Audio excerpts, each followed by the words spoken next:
Over the years, there have been a lot of trucks, and when we say a lot, we mean like a lot. While the number of trucks ever produced isn't super important, what is important here is that we've been making trucks since the 1800s. Fun fact for you, the very first pickup truck was introduced by Gottlieb Daimler in 1896 and was dubbed simply number 42. But while Gottlieb may have had love for his early pickup truck, not every truck over the years has been a thrilling success. In fact, some of them were just bizarre, odd, and in some cases, just downright weird. Worse yet, many of them sold very limited units, or in some cases, none at all. But what makes these quirky trucks tick? Why didn't they do well? Why did the Lincoln Backwoods have a built-in tonneau cover trunk looking thing? Why did Ford try to make an Explorer that featured this half a bed and gave it no additional power? I'm not really sure, but what I do know is that I'm Dustin with the Custom Offsets. You can find me at dusty.co on the old Instagram, and today we're sitting down to go over the worst truck flops of all time. Let's get it. As we're jumping headfirst into this fish out of water story, I gotta remind you that if you're looking for wheels, tires, a lift kit, or even some sweet accessories to finish your build like lights or bumpers, and oh yeah, performance parts, you can find those at customoffsets.com. Also, as I'm sure you guys have probably already heard, we're teaming up with the folks over at the 9line Foundation to make a big donation to their foundation. Joining us in this donation are the guys over at Anthem Wheels and Mickey Thompson Tires, meaning that not only do you guys get to help us out make a difference in the lives of our veterans, but you also get a chance to win a free set of 4, any size, any finish, in-stock Anthem wheels, and a set of Mickey Thompson tires to go with them. We'll even throw in the mount, the balance, and ship them right to your door, so all you gotta do is just rattle your wheels off your pickup truck, put them back on, you know? Just check out customoffsets.com/giveaway and grab one of these dope t-shirts, or a long sleeve, or a hoodie. We even got a hoodie with a freaking beer koozie in it, so your beer can stay cool while you stay warm around the campfire this weekend. All right, into the video. First truck on today's list of flops is none other than the Dodge Dakota. Now I know what you're saying, and you're right.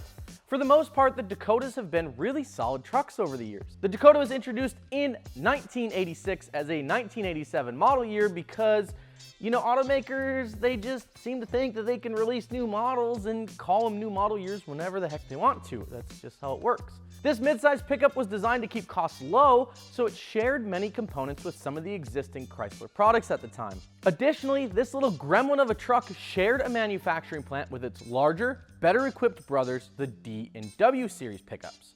While the Dakota had changed over the years, it wasn't until the early 2000s that they really got to be quite troublesome. Many of these early 2000s Dodge Dakotas were prone to several issues, but the biggest and most impactful one of them, impactful, get it, was the brake system failures. Multiple reports have been logged of brand new Dakotas failing to stop in time or not at all. Yes, you heard that right. There were reports of brand new off the factory line or off the showroom floor Dakotas not stopping when you hit the brake pedal. Talk about a real ouchie butt. Now naturally this is a pretty big deal, but it was only made worse by the fact that Dodge simply refused to even acknowledge that the issue was there in the first place. The icing on the cake here is that the 2004 Dakota models had some issues with transmission shift points as well. While certainly not the absolute worst truck on the list here today, it does raise a lot of questions and honestly gives these trucks a little bit of a bad reputation. Moving right along, we get into a truck that I know oh too well. We actually did a What's the Hype on this little devil a few months ago, which you can find here. Wait, it's over here. They always tell me I get it wrong, so I'm pretty sure that it's right in this neck of the woods somewhere. Anyways, next up on today's list is the one and only Hummer H2 Sport Utility Truck, or SUT for short. The Hummer H2 was the second generation of the iconic gas-guzzling full-size SUV produced by General Motors from 2002 through 2009. Based on the GMT 820 2500 HD chassis up front and a 1500 frame out back, the H2 was 100% a sight to see. It was big, it was boxy, and had a smushed nose that loosely resembles that of a pug. The H2 came with a 6-liter LQ4 V8 that made a whopping 316 horsepower and went from 0 to 60 in just under 11 seconds. You might as well go grab a bag of popcorn while you're waiting, because it's gonna be a little bit before it gets there.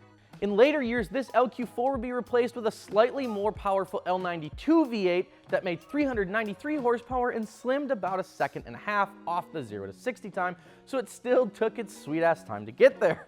While the H2 Hummer was a specimen all of its own, what we're really focused on here today is Hummer's Sport Utility Truck, or SUT for short, of the H2.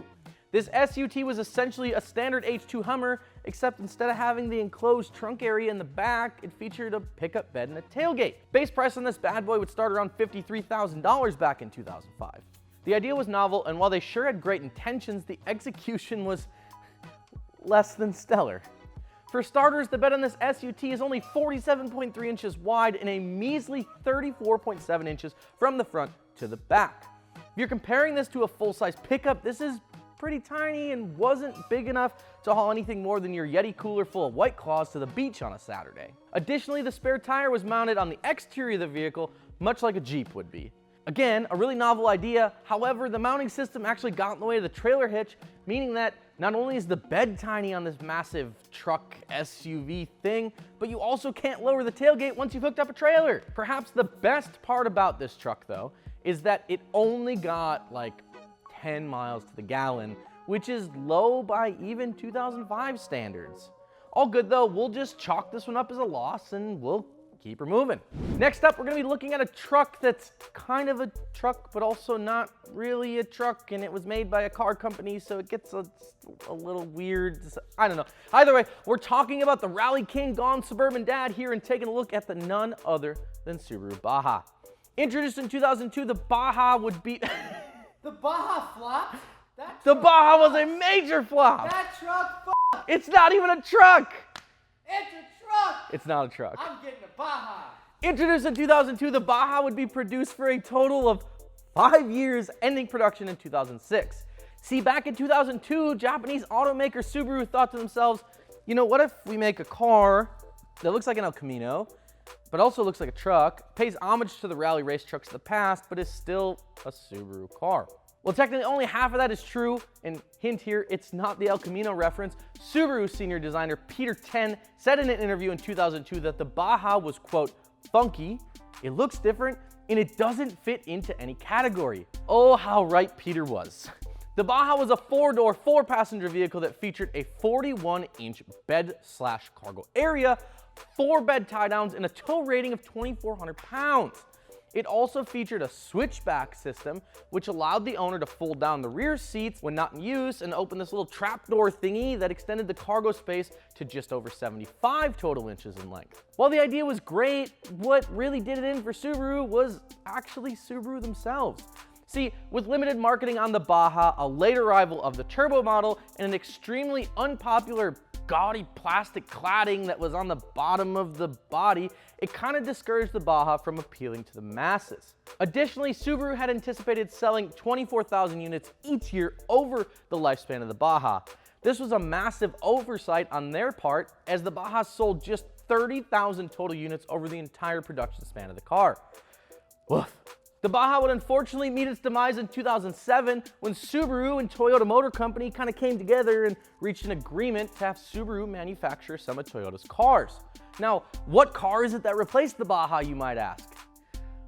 A Toyota Camry. Yikes. So we've covered the Dakota, we talked about the gas-guzzling H2 SUT, and we've even talked about the Subaru car truck thing. So what's next? Rounding out our list today of the biggest truck flops is produced by none other than Chevy Motor Company. The Chevy Supersport Racer, or SSR for short, was a pickup truck manufactured between 2003 and 2006. Side note here, who let these engineers run wild in the early 2000s? It was kind of a joke. The Supersport Racer, or SSR for short, came with either a 5.3-liter V8 LS1 or the higher horsepower 6.0-liter LS2 in the later years, and did 0 to 60 in just over 5 seconds. In terms of aesthetics, the SSR took styling cues from Chevy's 1940s advanced design pickups. This gave the SSR a chrome grille insert that swept all the way around the front of the vehicle and connected the headlights kind of like a Joker smile. The fenders featured a deep, heavily styled wheel well that actually required the manufacturing plant to relearn an old steel stamping technique in order to produce the SSR. Truthfully, the SSR did really have great intentions. It was a low, small, sporty pickup that performed well and was based on the GM LS engine platform that had been proven reliable for years prior. Here's where it all went wrong though. For starters, the SSR isn't even really a truck. It has a curb weight of 4,701 pounds and it was only rated to tow 2,500 pounds. For reference, the 2006 Toyota Camry was rated for a whopping 2,000 pounds. Additionally, the SSR featured aggressive styling, but what really did it in was the metal convertible top. It's like an El Camino, but much worse because it just comes off and then you have the weird windshield thing just sticking up and it's just weird. Do you have any experience with these truck flops? Love them or hate them? Let us know down in the comments section below. And also let me know what you think is the worst truck flop of all time. I'll be personally reading through all the comments and look forward to hearing from all of you. Also, if you haven't already, make sure you like this video, share it with a couple friends, and subscribe to the channel so you can keep up with all the content that we're making every day. Peace.